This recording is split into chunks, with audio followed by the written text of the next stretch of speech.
Coba. Lebih baik. Aduh, Boy, aduh, it's not that aduh. complicated. You should stay. Sebentar, Good sebentar apa? graces. I such never like that. Nah, ini masuk.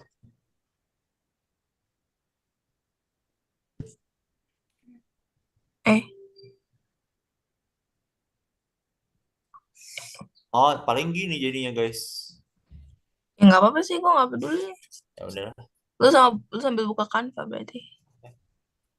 Oke, Kak, jadi pembagiannya kayak kemarin, gue kesimpulan sama gue bacain ini, Flowchart. flowchart. Oke. Gue apa? Sorry. Ini ngantuk banget. Lu yang awal-awal mah file bagi dua. Coba Dari yang mana? mana? Baik. Yang mana?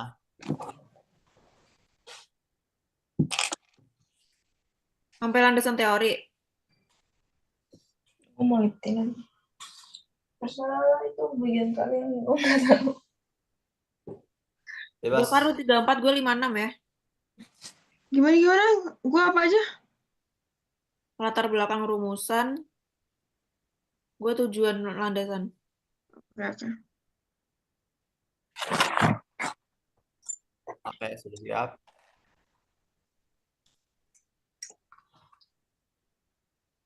Oke. Satu, kita mulai ya.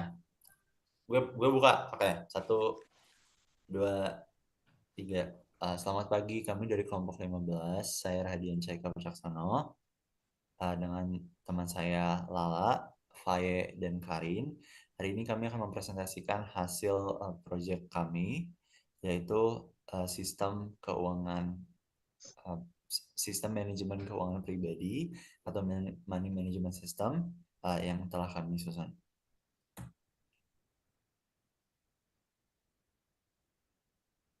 Pertama-tama kita masuk ke bab 1, yaitu pendahuluan.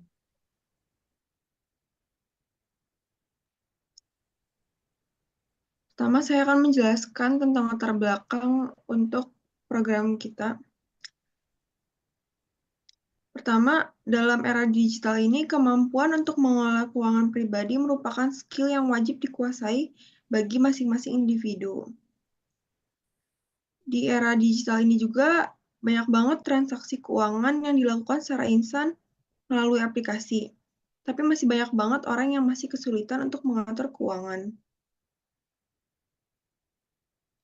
Banyak dampak negatif yang timbul apabila seorang individu tidak mampu mengelola keuangannya dengan efektif, seperti utang yang menumpuk atau ketidakmampuan mencapai tujuan keuangan. Nah, di sini kita akan membuat program bertema money management. Money management adalah teknik untuk mengatur keuangan secara bijaksana agar seseorang dapat memenuhi kebutuhan sehari-hari, menabung, dan berinvestasi untuk masa depan.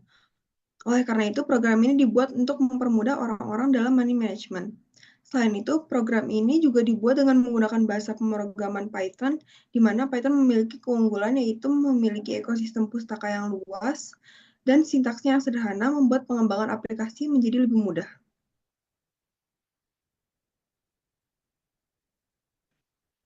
Untuk rumusan masalah yang pertama, bagaimana sistem pemrograman yang akan dipakai pada program sistem manajemen keuangan pribadi? Yang kedua, bagaimana program ini dapat mengelola keuangan suatu individu? Dan yang ketiga, bagaimana flowchart dari program sistem manajemen keuangan pribadi tersebut? Selanjutnya untuk tujuan, ada 2 tujuan untuk pemrograman kami kali ini, yaitu yang pertama, merekapitulasi data keuangan pribadi yang diinput oleh pengguna, dan yang kedua adalah menghasilkan rekomendasi keputusan keuangan yang dapat diambil oleh pengguna. Lalu manfaat yang pertama ada untuk mempermudah penggunaan dalam mencatat dan mengelola pemasukan serta pengeluaran sehari-hari. Lalu untuk membantu pengguna dalam menyusun anggaran bulanan sesuai kebutuhan dan tujuan keuangan. Lalu untuk mengurangi masalah keuangan akibat ketidakmampuan mengelola keuangan. Berikutnya adalah landasan teori. Python adalah bahasa pemrograman interpretatif multiguna. Tidak seperti bahasa lain yang susah untuk dibaca dan dipahami, Python lebih menekankan pada keterbacaan kode agar lebih mudah untuk memahami sintaks. Hal ini membuat Python sangat mudah dipelajari baik untuk pemula maupun yang sudah menguasai bahasa pemrograman lain. Python adalah bahasa programming tingkat tinggi yang cukup populer yang dirilis oleh Guido van Rossum pada tahun 1991. Saat ini Python masih dikembangkan oleh Python Software Foundation. Bahasa Python mendukung hampir semua sistem operasi, bahkan untuk sistem operasi Linux, hampir semua distronya sudah menyertakan Python di dalamnya. Secara umum, pernyataan pada bahasa pemrograman akan dieksekusi secara berurutan.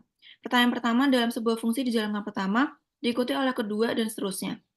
Akan tetapi, terdapat akan situasi di mana kode perlu ditulis dengan jumlah banyak. Jika dilakukan secara manual, hal ini akan membuang-buang tenaga dengan menulis beratus-ratus, bahkan beribu-ribu kode.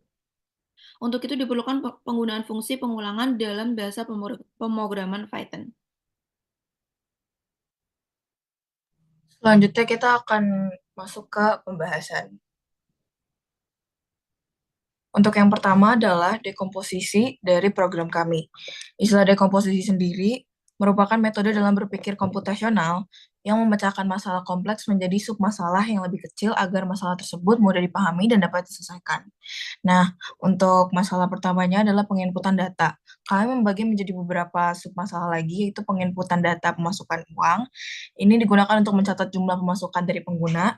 Lalu penginputan data rentang waktu penggunaan uang, ini digunakan untuk mengatur periode mulai dari harian, mingguan, atau bulanan, di mana pemasukan ini akan dihabiskan.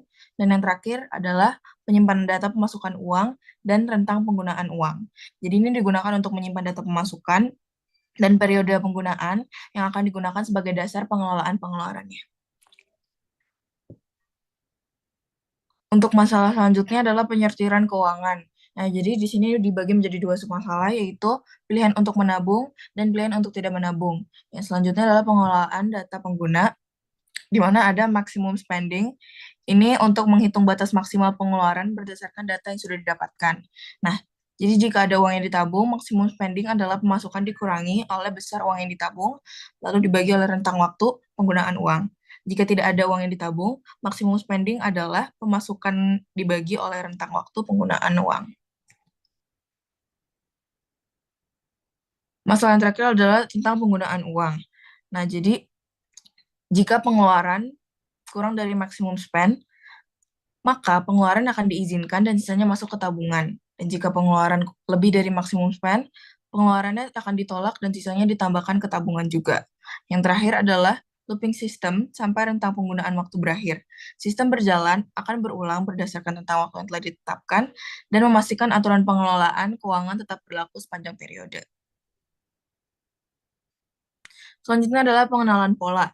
Nah, jadi pengenalan pola adalah sebuah konsep dalam berpikir komputasional yang bertujuan untuk mengenali kesamaan atau pola dalam sebuah informasi yang diberikan.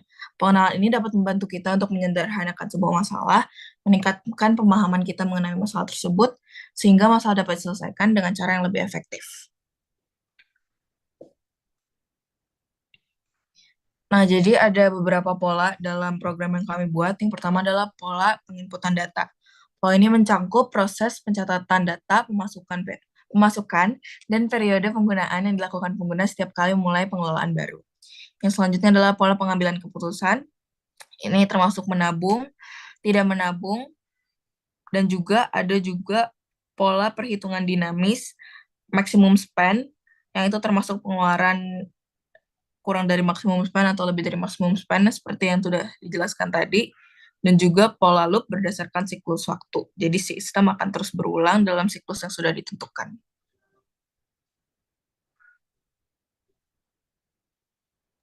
Oke, baik. Selanjutnya, berikut merupakan flowchart yang telah kami buat. Yang pertama-tama, pengguna akan memulai perjalanannya pada program ini dengan memasukkan penghasilan bulanan mereka pada bulan tersebut.